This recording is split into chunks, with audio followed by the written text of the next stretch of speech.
Hello बच्चों, हम लोगों ने पिछले क्लास में चैप्टर 12th क्लास का चैप्टर 7 पी ब्लॉक, जिसमें हम लोगों ने पी ब्लॉक में सबसे पहले ये पढ़ा उसमें कौन कौन से एलिमेंट पाए जाते हैं। उसके बाद हम लोग पढ़े उनका अक्रेंस कहाँ वो पाए जाते हैं। ठीक है, तो वो मेरा फर्स्ट वीडियो था। आज हम लोग फर्स्ट क्लास के बाद सेकंड क्लास आज हम लोग पढ़ेंगे, जिसमें हम लोग पढ़ेंगे आज 15 ग्रुप। पिछले क्लास में मैंने 15 ग्रुप स्टार्ट किया था, तो आज हम लोग 15 ग्रुप के बारे में पहले पिछले क्लास में फिजिकल प्रॉपर्टी तक पढ़े थे। ठीक है, आज हम लोग केमिकल प्रॉपर्टी पढ़ेंगे। लेकिन केमिकल प्रॉपर्टी पढ़ने से पहले हमें किसी भी एलिमेंट का ऑक्सीडेशन नंबर पता होना आवश्यक है। तो आज हम लोग पढ़ेंगे कि ग्रुप 15 में किनका oxidation state of 15 group element. तो ग्रुप 15 जैसे कि हम लोग जानते हैं ग्रुप 15 और ये इसका कॉमन ऑक्सीडेशन नंबर जनरली होता है आपका 5, वैलेंस इलेक्ट्रॉन 5। लेकिन हम लोग इसमें पढ़ेंगे आज ऑक्सीडेशन नंबर। तो हम लोग लिखते हैं oxidation number of group 15 is -3, +3 and +5। Group 15 का कॉमन ऑक्सीडेशन नंबर -3, +3 और +5। ठीक है, -3 ऑक्सीडेशन नंबर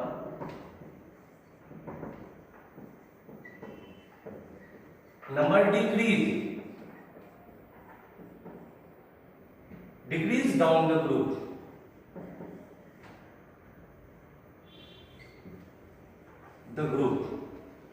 -3 ऑक्सीडेशन नंबर जैसे जैसे ग्रुप में ऊपर से नीचे जाते हैं उसका ऑक्सीडेशन नंबर डिक्रीज करता है, क्योंकि इसका मेटालिक प्रॉपर्टी इंक्रीज करता है।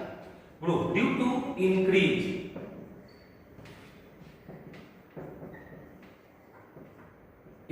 Metallic property.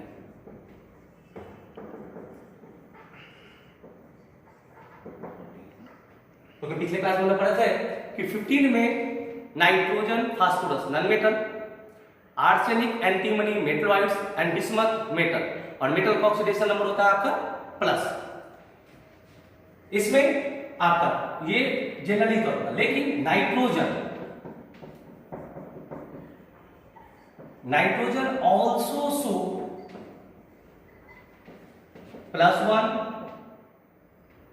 +2 and +4 oxidation state when react with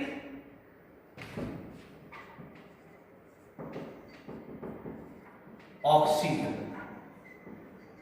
nitrogen +1, +2 and +4 oxidation state को भी शो करता है जब ये ऑक्सीजन के साथ रिएक्शन करता है। Phosphorus also so +1 and +2 oxidation state। तो आपने देखा ऑक्सीडेशन स्टेट ऑफ ग्रुप 15, जिसमें मैंने क्या कहा कि ऑक्सीडेशन ग्रुप 15 का ऑक्सीडेशन नंबर -3, +3 एंड +5। लेकिन जैसे जैसे हम ऊपर से नीचे जाते हैं नाइट्रोजन से बिस्मिथ तक, ठीक है, इसका ऑक्सीडेशन नंबर -3 से डिक्रीज करता है। दैट इज आपका, क्योंकि इसका मेटालिक प्रॉपर्टी इंक्रीज करता है। नाइट्रोजन जब ऑक्सीजन से कंबाइन करता है तो इसका ऑक्सीडेशन नंबर 1, 2 और +4 होता है, और फास्फोरस आपका +1 एंड +2 ऑक्सीडेशन स्टेट को शो करता है। एनोनिमस प्रॉपर्टी,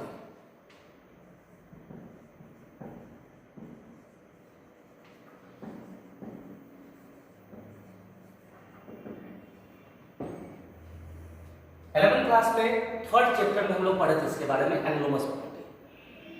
एनोनिमस प्रॉपर्टी क्या होता है? तो हम लोग ग्रुप 15 की बात करें, nitrogen, phosphorus, arsenic, antimony and bismuth. प्रत्येक पीरियोडिक टेबल के सेकेंड पीरियड में, जैसे मैंने पिछले क्लास में कहा था, याद होगा आपको, ठीक है, कि प्रत्येक घर में कमीना होता है, ठीक है, जो घर को बर्बाद करता है। उसी तरीके से पीरियोडिक टेबल के सेकेंड पीरियड के जितने भी एलिमेंट्स हैं वो अपने ग्रुप के प्रॉपर्टीज को फॉलो नहीं करते, ठीक है। इस प्रॉपर्टी को हम लोग बोलते हैं एनोनिमस प्रॉपर्टी। तो जैसे कि हम लोग 11th में हम लोग आपको पढ़ाते हैं, ठीक है, beryllium, boron, carbon, nitrogen, oxygen, sulphur, oxygen, nitrogen, oxygen, fluorine. तो सेकंड पीरियड के जो आपके एलिमेंट है इसमें ये आपके अपने ग्रुप के प्रॉपर्टीज को ये फॉलो नहीं करते क्योंकि अपने ग्रुप का सबसे छोटा है। तो फिर से हम लोग बात कर ले एनोनिमस प्रॉपर्टी। पीरियोडिक टेबल के सेकंड पीरियड के जितने भी एलिमेंट हैं वो अपने ग्रुप के प्रॉपर्टीज को फॉलो नहीं करते हैं। इस प्रॉपर्टी को एनोनिमस प्रॉपर्टी कहते हैं। All the element of all the element of second period of periodic table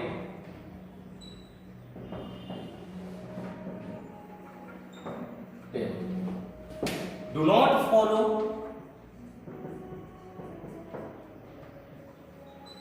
the property of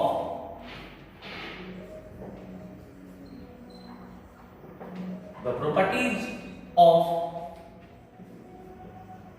their respective group. This property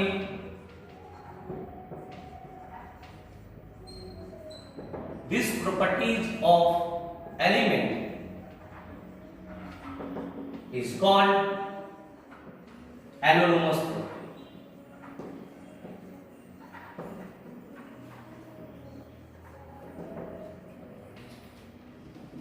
clear है? फिर से all the element of second period, ठीक है, second period के जितने भी एलिमेंट्स हैं ये अपने ग्रुप के एलिमेंट्स के प्रॉपर्टीज को फॉलो नहीं करते। तो सेकंड पीरियड हम लोग देख लेते, lithium, beryllium, boron, carbon, nitrogen, oxygen and fluorine, ये सेकंड पीरियड है।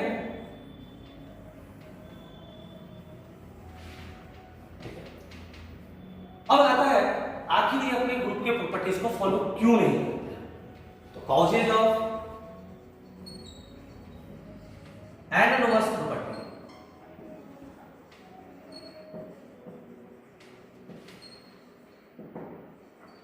ठीक है, हम लोग पढ़ेंगे कॉजेज ऑफ एनोनिमस प्रॉपर्टी। तो सबसे फर्स्ट ये सभी अपने ग्रुप का स्मॉलर एलिमेंट है, छोटा एलिमेंट है। All are smaller atom of their respective group.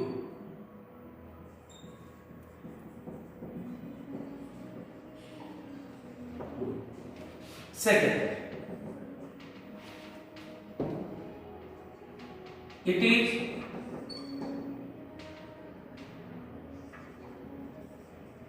highly electronegative. It is highly electronegative and its ionization enthalpy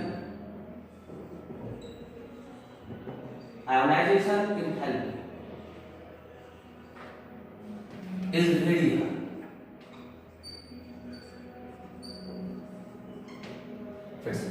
ये अपने ग्रुप का सबसे छोटा एलिमेंट्स है, इसका इलेक्ट्रोनेगेटिविटी बहुत हाई है, इसका आयोनाइजेशन एंथैल्पी बहुत हाई है। पिछले क्लास में मैंने आपको इलेक्ट्रोनेगेटिविटी के बारे में बताया था, पुलिंग कैपेसिटी ऑफ इलेक्ट्रॉन्स, और आयोनाइजेशन एंथैल्पी के बारे में बताया था the minimum amount of energy required to removal of electron from valence, यानी वैलेंस सेल से इलेक्ट्रॉन को निकालने के लिए जिस एनर्जी की आवश्यकता होती है उसे आयोनाइजेशन एंथैल्पी कहते हैं। और fourth, absence of d orbital, ठीक है, absence of d orbital,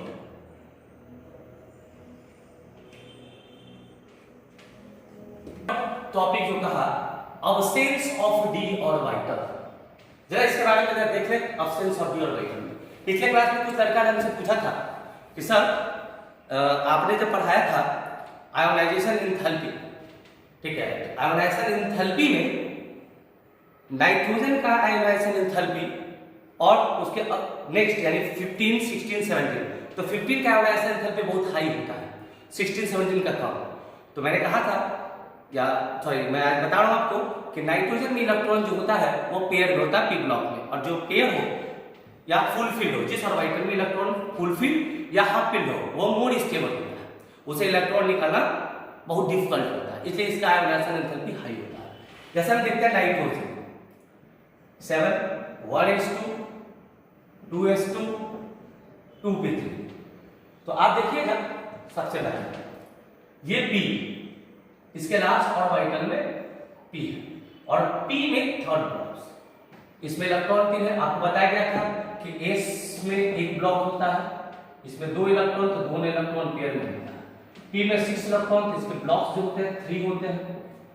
D में आपका 10 होता है, तो इसके ब्लॉक्स 5 होते हैं, और F में 14, तो इसमें 7 ब्लॉक्स होते हैं, 1 2 3 4 5 1 2 3 4 5 6 7, और प्रत्येक ब्लॉक में 2-2 इलेक्ट्रॉन पेयर में क्लॉकवाइज और एंटी क्लॉकवाइज डायरेक्शन में होते हैं।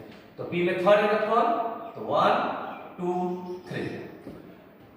तो आप एक और देखिएगा जिसमें 1 हो वो S ब्लॉक, ठीक है, जिसमें 2 हो वो P, थर्ड में जैसे हम लोग पढ़ते हैं KLMN 1, इसमें 2, इसमें 3, तो अगर जिसका भी इलेक्ट्रॉन थर्ड में इंटर करे तो उसमें आपका डी ऑर्बिटल है, 1 में 1s 2s 2p 3s 3p and 3d। तो आपने देखा जो थर्ड में ऑर्बिटल इंटर करेगा उसमें डी ऑर्बिटल प्रेजेंस होता है, लेकिन इसमें सेकंड में है पीरियड में, जिसकी वजह से इसमें p ऑर्बिटल प्रेजेंट होता है, इसमें d नहीं होता है। तो नाइट्रोजन के आगे हम लोग बात कर दें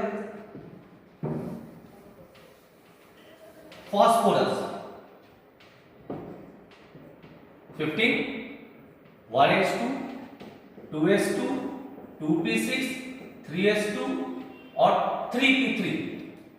तो आप देख रहे हैं कि इसका जो लास्ट इलेक्ट्रॉन जो है थर्ड में आपका इंटर कर रहा है, तो इसमें हम लोग देखते हैं s ब्लॉक, इसमें 2 इलेक्ट्रॉन, इसमें 1 2 3, तो थर्ड में इंटर करने का इसके अंदर में एक 3d भी होता है, लेकिन इसमें होता है 0। तो डी वाले में इंटर कर कीजिएगा, आप देख सकते हैं इसमें एक भी इलेक्ट्रॉन नहीं है, इसमें थर्ड, तो S 3s 3p 3d 0 third period. यहां पर होता क्या है कि यहां से एक इलेक्ट्रॉन हम लोग सब में हाफ फिल करते हैं, हाफ फिल करने के लिए यहां से एक इलेक्ट्रॉन का ट्रांसफर इसमें चला जाता है, तो 1s2 2s2 2p6 3s1 3p3 and 3d आपका 1। इससे रिलेटेड क्वेश्चन आपके पास बहुत सारे आएंगे, इसलिए मैं आपको पहले ये बता दे रहा हूं। इसमें 1 2 और d में 1, यानी 3s 3p एंड 3d। आप देख सकते हैं इसका 1 2 3 4 एंड 5, इसका ऑक्सीडेशन स्टेट 5 हो गया, ठीक है। इससे बहुत है, जितने भी क्वेश्चंस आप में है पी ब्लॉक में, जितने भी बिहार बोर्ड या सीबीएसई बोर्ड जिसमें भी रीजनिंग टाइप जो क्वेश्चंस होते हैं वो जनरली एनोनिमस प्रॉपर्टी से होते हैं, ठीक है। जैसे 11th में मैंने बताया था आपको कि नाइट्रोजन जो है पेंटाहेलाइड नहीं बनाता है, तो मैंने कहा था 11th क्लास में कि नाइट्रोजन पेंटाहेलाइड नहीं बनाता है, जबकि 15 ग्रुप के जितने भी एलिमेंट है वो पेंटाहेलाइड बनाते हैं। यानी फिर से देखिएगा 15 group nitrogen, phosphorus, arsenic, antimony, एंटीस्टोन, यानी नाइट्रोजन एनोनिमस प्रॉपर्टी को शो करता है। तो जितने ये एलिमेंट है, जिस प्रॉपर्टीज को ये लोग फॉलो करेंगे उसको ये फॉलो नहीं करेगा, और जिसको ये बनाए जिस कंपाउंड को ये बनाएगा ये लोग नहीं बनाएंगे, ठीक है। तो हम लोग एक क्वेश्चन यहां पर देखते हैं,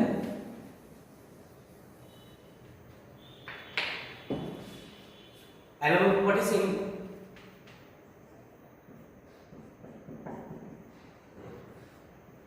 nitrogen form p pi multiple bond, but other element does not form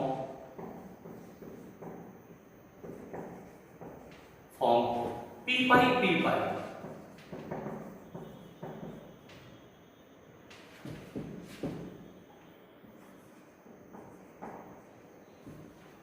p pi bond. यहां पर क्वेश्चन है कि 15 ग्रुप में nitrogen p pi multiple bond को बनाता है, लेकिन जितने भी है phosphorus, sulphur, phosphorus, arsenic, antimony जो भी है 15 ग्रुप के, वो p pi को नहीं बनाते हैं। इसका आंसर यहां पर दो तरह का याद रखिए। सबसे पहला साइज, मैंने 3 प्रॉपर्टीज बताया था। पहला बताया था साइज, नाइट्रोजन का साइज छोटा होता है और इसकी इलेक्ट्रोनेगेटिविटी हाई होती है, ठीक है। और थर्ड, इसमें डी ऑर्बिटल एब्सेंस होता है। तो क्वेश्चन को आप देखिएगा, जब भी अगर कोई क्वेश्चन आपसे पूछे कि नाइट्रोजन बनाता है और ये सभी नहीं बनाता है, तो इसका आंसर आपका एनालोमस प्रॉपर्टी से ही होगा, ठीक है। लेकिन जब कंपाउंड के बारे में अगर बात करेगा कि कंपाउंड जस्ट लाइक पेंटावैलेंट, पेंटा मींस 5, जैसे PCl5 पेंटा, या R3P डबल बॉन्ड को, यहां भी आप देखिए फास्फोरस है 5, 1 2 3 4 5। आपने देखा कि फास्फोरस ने 1 2 3 4 5 बॉन्ड बनाया है।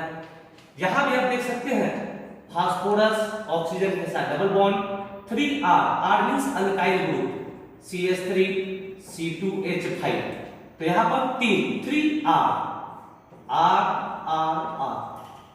तो अगर कभी भी क्वेश्चन अगर आपसे पूछेगा कि 15 ग्रुप में कि नाइट्रोजन पेंटा नहीं बनाता या अगर बनाता है, तो जब भी पेंटा यानी 5 बॉन्ड से रिलेटेड क्वेश्चन हो, तो आंसर आपका होगा डी ऑर्बिटल्स। और इसके अलावा अगर क्वेश्चन होगा कि ये p pi बनाता है, ये नहीं बनाता है, तो आपका साइज से होगा और इलेक्ट्रोनेगेटिविटी से आपके इसके आंसर्स होंगे, ठीक है। तो फिर से पहले ये हमको याद रखना है कि क्वेश्चन जब बोला गया है, तो क्या जिसके बारे में बोला गया वो एक ही ग्रुप से बिलोंग करता है या नहीं। जैसे इसमें देखिए नाइट्रोजन और उसी ग्रुप के एलिमेंट के बारे में बोला गया, ठीक। But other element of 15 group, यानी क्वेश्चन में कंपेयर जब भी हो तो उसी ग्रुप से हो, ठीक है। चलिए आंसर, हम इस आंसर लिखते हैं due to smaller size, due to smaller size of nitrogen and its electronegativity,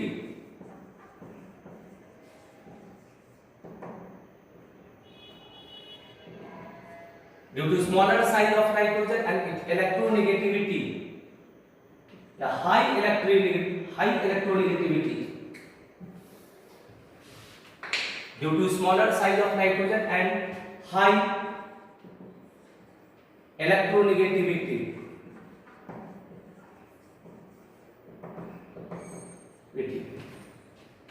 nitrogen does not form,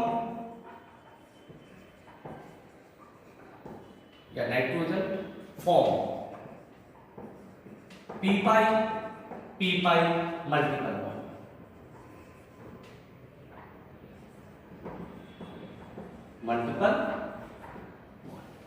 nitrogen का साइज छोटा होता है और इसकी इलेक्ट्रोनेगेटिविटी काफी हाई होती है, जिसके कारण यह आपका p pi मल्टीपल बॉन्ड का निर्माण करता है। Higher atomic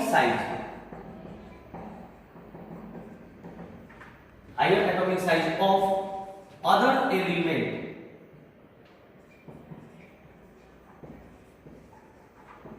other element of group 15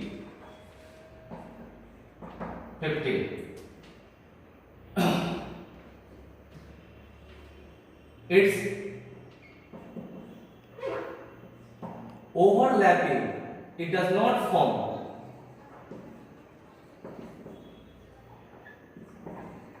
natural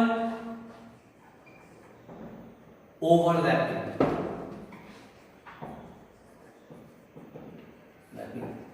and bond get break. कहता है एटम का साइज छोटा होता है नाइट्रोजन का, जिसके कारण उसका म्यूचुअल ओवरलैपिंग होता है, ठीक है, उसकी इलेक्ट्रोनेगेटिविटी हाई होती है। लेकिन 15 ग्रुप के जितने भी अदर एलिमेंट्स हैं उसका साइज बड़ा होता है, ऑर्बिटल का साइज बड़ा होता है, जिसकी वजह से उसका म्यूचुअल ओवरलैपिंग नहीं होता है और वो ब्रेक कर जाता है।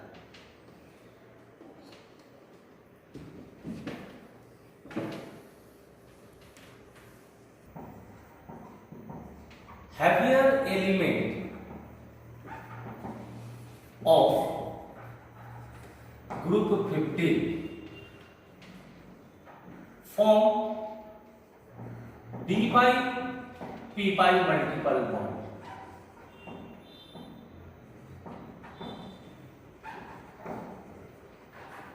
Why? Heavier element of group 15 form D by multiple bond. Why?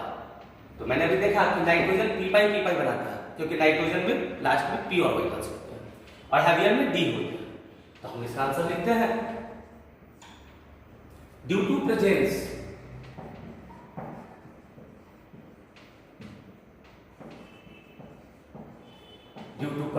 Of D orbital in heavier element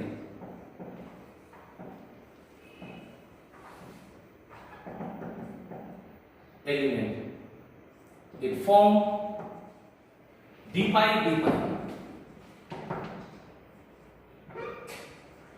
P by multiple bond। फिर नेक्स्ट क्वेश्चन कि नाइट्रोजन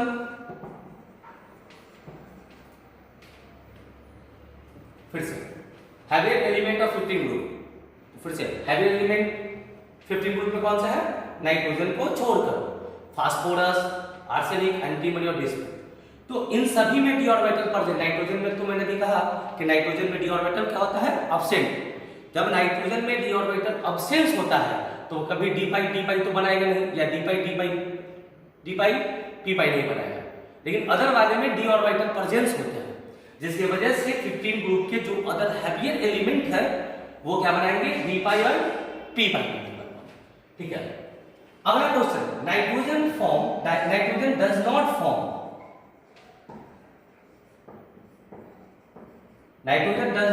पेंटाहैलाइड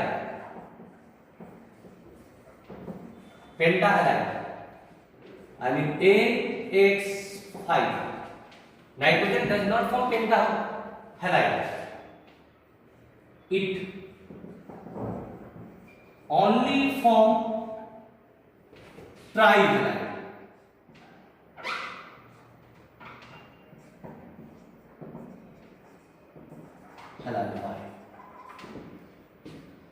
फिर से क्वेश्चन देखिए कि नाइट्रोजन पेंटाहैलाइड क्या करता है? नहीं बनाता, इट ओनली फॉर्म ट्राइहाइलाइड। लेकिन अदर जितने भी हैं वो आपको क्या बनाएंगे? पेंटा। तो फिर से देखिएगा, नाइट्रोजन में पेंटा यानी 5 बॉन्ड बनाने की बात हो रही है, और 5 बॉन्ड पे बनाएगा नहीं क्योंकि डी ऑर्बिटल अब्सेंस होता है। तो इसका आंसर हम करेंगे due to absence of d orbital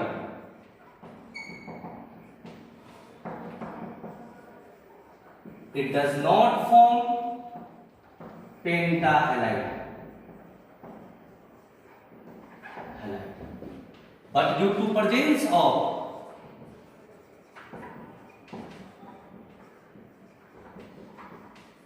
p orbital in nitrogen it form trihalide। ठीक है, अब इसी पर एक क्वेश्चन और इसी तरह का same question, nitrogen does not form R3N double bond O, but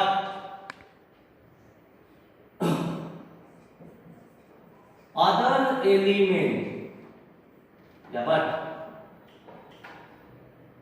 phosphorus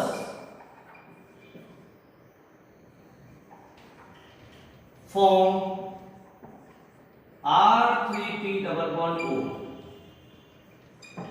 compound 1.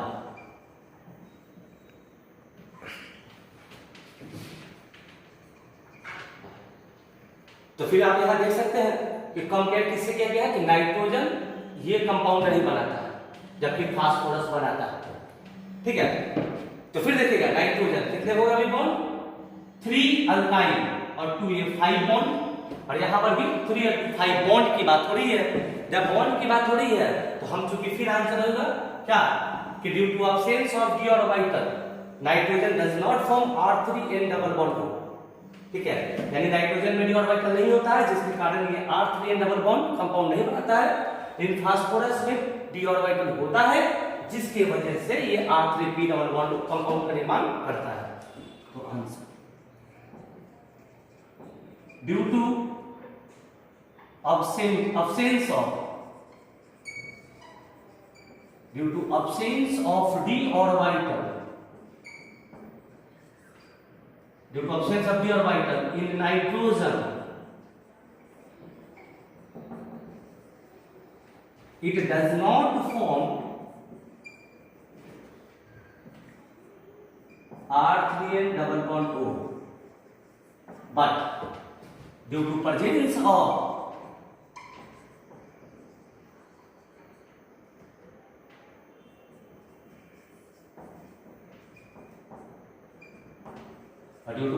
the orbital in phosphorus,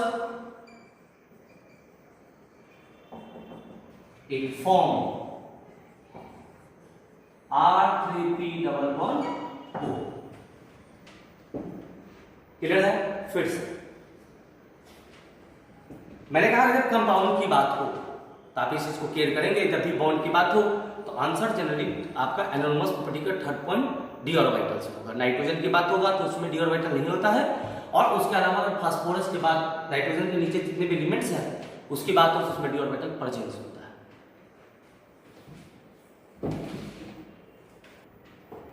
हाँ बच्चों, आज हम लोग यहीं तक, अब इसके आगे हम लोग को पढ़ना है नाइट्रोजन का कुछ कंपाउंड्स के बारे में पढ़ेंगे। नाइट्रोजन के 15 ग्रुप के जितने भी एलिमेंट्स हैं, जैसे नाइट्रोजन के बारे में पढ़ेंगे, उसका प्रिपरेशन, उसका फिजिकल प्रॉपर्टी, उसका केमिकल प्रॉपर्टी, यूजेज, फिर फास्फोरस का। ठीक है, ये इस तरह से हम लोग कंपाउंड का फिर आगे पढ़ते जाएंगे। आज तक हम लोग यहीं तक। ठीक है, ये आपको पिछले क्लास में जो मैंने पढ़ाया था, ठीक है, और इसको जो मैं पढ़ा रहा हूँ आप इसको कॉपी में नोट कर लीजिएगा। ठीक है, मैंने पिछले क्लास में जो भी लिखा था उसका फिर एक तरह से रिटन भी मैंने आपको सेंड कर दिया था। ठीक है, तो अगर आप लोग कोई भी प्रॉब्लम्स हो तो आप फिर ग्रुप में कर सकते हैं, और इस वीडियो को लाइक और सब्सक्राइब जरूर कीजिएगा। ठीक है।